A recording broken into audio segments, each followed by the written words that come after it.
Hey family, it's your girl Kiri from Keeping Up with Kiri, and I am back with another video. If you are new here, welcome to our family. On this channel, we talk about all things faith, business, lifestyle, and we do a little something on the side. And since by the title, I know you already know what this video is about, so thank you for being here. With that being said, I do have my handy dandy notebook. I have my big notebook today because I had a lot of notes to write because I wanted to make sure I help y'all, okay? So before we get into this video, I just want to make sure that you please like, comment, subscribe, and definitely turn on those post notifications so that you are upload when we, oh my God, so that you are notified when we upload a video. There we go. Get it together, girl. Okay, so by the title, like I said, you already know what this video is going to be about. I do have a bunch of notes. So please, I encourage you, highly encourage you to have a notebook and a pen with you, as every good note taker should. Okay, so I just want to talk to you a little bit about the things that you should do. Well, that's what this video is about, but I just want to let you guys know something before we get into that. So first of all, in 2021, actually in 2020, there was a huge influx of businesses being born due to the pandemic. We all know that was and still is a crazy thing that is going on in the world, and a lot of people began creating their businesses. So I just want to let you know the same thing is happening. The same thing has happened in 2021. There were a lot of e-commerce businesses birthed, and there will be a lot more in 2022. So sis, I came to let you know today, before you start building your baby and building your business, there are a lot of things that I think you should keep in mind. That has also helped me. I actually birthed my business this year. It is still not launched because I take my business very seriously, and I need to make sure that every avenue is covered before we launch, period. So that's what I came to help you guys do before you to avoid mistakes, period. A lot of mistakes that people make and a lot of mistakes that I have made, and now I'm telling you because I've made them, and it is through experience. So anyway, I'm not gonna do a lot of talking. Let's get into the video. So first, I do have about 10 steps. They're just steps that I went through and I could remember, and I think that you should consider before you start. So the first thing is obviously finding a niche. A niche is an industry, a hobby, whatever you want to call it. Whatever you're good at, that would be your niche. I'm good at singing, that's my niche. Obviously, I don't monetize that. I do it for the Lord. I'm also good at a lot of different things. So my niche is the hair industry. So that is my industry, that's my niche. So first you want to find a niche, and you want to make sure that you find a problem in that industry and you solve it. And by doing so, let's say, for example, in the hair company, a lot of hair companies, they have good quality hair, but not fast shipping, or, you know, those are problems that I would want to solve if, you know, that was my thing. I'm just giving you an example. So find your niche, find a problem, and solve it. Number two, you need to do your research. Do your research on that industry and make sure the industry is profitable. Okay, I know there are a lot of things that you can monetize, but you need to make sure before you get too in depth in this idea, because it's just an idea before it becomes a business, but before you get too in depth in this idea, do your research and make sure that it is profitable, sis. That is how we create successful businesses. It has to be profitable. So first was finding your niche and finding a problem to solve, and do your research, make sure it's profitable. Number three, you need to create a business name. Child, in the beginning, I had, for those of you who don't know, my hair extension company is called G3 Hair Collection. And sis, before we got to G3 Hair Collection, I had 20 different names that I came up with. Girl, it was a hot mess. You're not going to find overnight. It will take some time.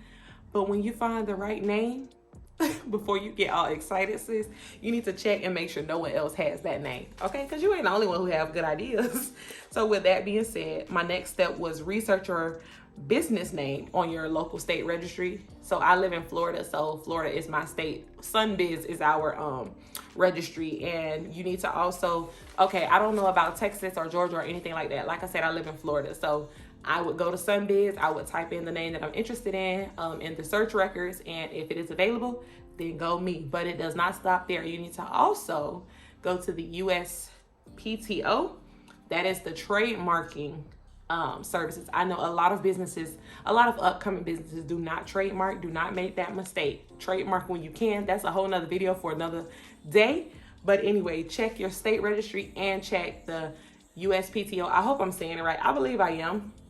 Yeah, United States Patent and Trademark Office. So yes, the USPTO, and make sure you do a trademark search as well, because you don't want to be taking somebody else's name. You done started all this stuff, built your brand on this name, and it belongs to someone else, and you get sued, sis. So avoid that mistake. So yes, you're going to research your business name in the state registry and the USPTO, and then if it is available, go you. But now you need to structure that business. So by structuring that business, you will either create an LLC, a sole proprietorship, S Corp, C Corp, whatever is best for your business. I can't tell you, I am not a legal advisor. All I can tell you is what I know, sis. I have an LLC because that was what was best for my company. So again, you'll do that by also going to that same website. So like I said, in Florida, it is Sunbiz. So I went to Sunbiz and created my LLC. So you would do it for your state registry. Then once you do that, like I said, it is based on, when you do it with the state and you register, it's based on state to state, based from state to state, but it may take 30 days, it may take 60 days, it just depends. Because like I said, 2020 and 2021, a lot of businesses were being created. However, my LLC did not take that long, so I was grateful for that.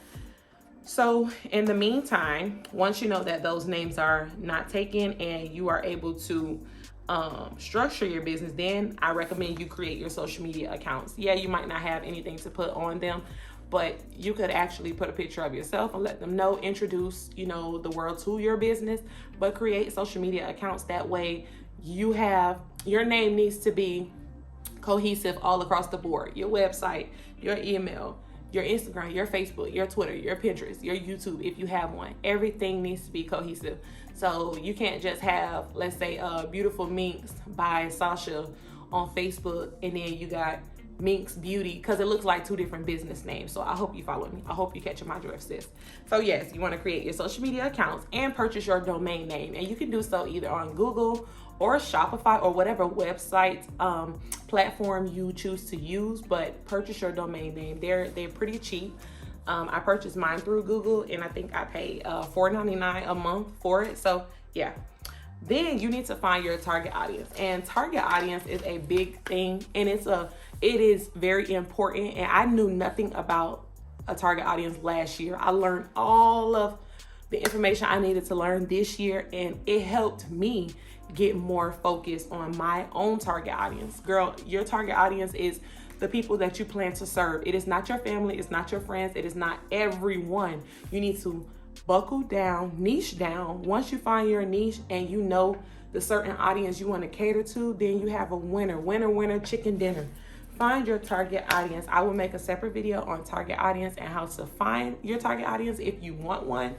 But let me just say, you need to do that, because oftentimes I see a lot of business owners make that mistake. New business owners, they're just selling to everybody, all their Facebook friends. That's not your audience. Your audience are the people that you are catering to specifically. Amazon caters to everybody.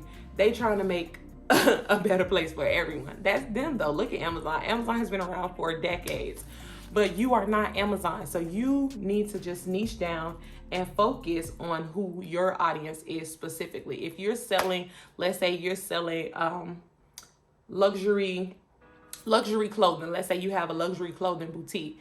Then your audience needs to be obviously women who you could say, let me just give you this general statement. So women who, let's say, makes about $50,000 a year, they have their own businesses. It will be a woman that can afford to purchase your items, if that makes sense. So you can say young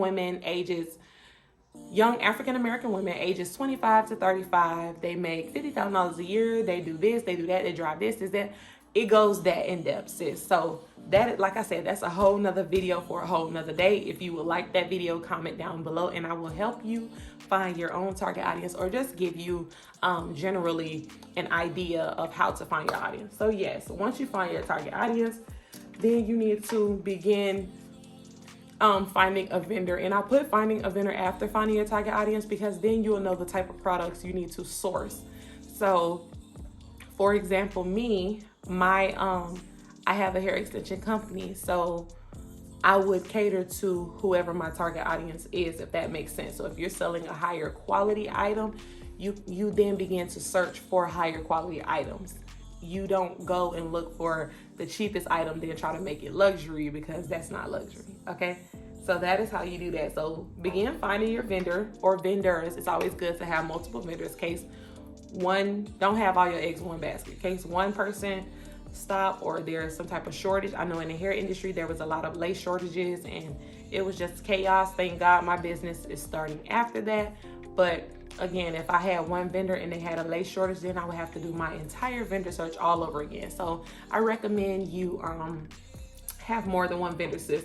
So then after that, to me, I just put invest in your knowledge, because you want to make sure you're knowledgeable in the area that you are catering to, in the industry, in your niche. You want to make sure you're providing value to your customers as well as to potential customers, because people, they're more comfortable with supporting you if they see you know what you're talking about. So invest in your knowledge always and continue doing research. You can never have enough information. There is always something new to learn. So invest in yourself, invest in your knowledge, sis. And let's start these businesses. Like I said, I wanted you guys to know these things before you started your business, because I had to learn after. Like I said, my business is not launched, but I honestly thank God that it isn't, because I just rebranded recently. If you haven't already, subscribe to my email list by going to www.g3haircollection.com. Sis, you will not be disappointed. We have so much in store coming for you guys, and I can't wait for you guys to see. But anyway, I wish I knew these things before I started. And again, you only know what you know, but I do a lot of research. Invest in your knowledge. I have taken courses. Let me show you something, just so you know I'm not just running my mouth, girl. This is my notebook full of courses that I've invested in with people who they just blew my mind. Like, I don't play, girl. When I say something, I mean it. Like, I'm not playing games with my business. Like, it's up and I'm so excited and I can't wait for y'all to see. But anyway, invest in your knowledge. That is the last thing I will tell you, and continue doing research and just trust in God. Pray before you do anything. Pray about it. Pray about a certain industry. If you're talented in multiple areas, pray about that. Pray about these vendors. Lord knows, if you have not seen my vendor scam video, go check it out. I feel like I got scammed. Most people might not feel like, but I got scammed. But you see, I got this wig on today though, because I'm gonna wear this wig. I don't want my customers to wear it, but I'm gonna wear it because I paid for it. But anyway, I hope this video was helpful for you. I hope you took a lot of notes. Don't mind, I don't mind if you go back and watch the video, save the video, share the video, take lots of notes, because the more knowledge you have, the better you and your company will be, sis. So please, again, if you are new here, welcome, welcome, welcome. I pray that you were just inspired, blessed, and motivated by what I just told you. I pray and wish that your business is successful, sis. I pray that you are successful, and we're building businesses on this channel, period. So again, thank you for watching. Please be sure to like, comment, subscribe, and turn on those post notifications. Until next time, family, I'm out.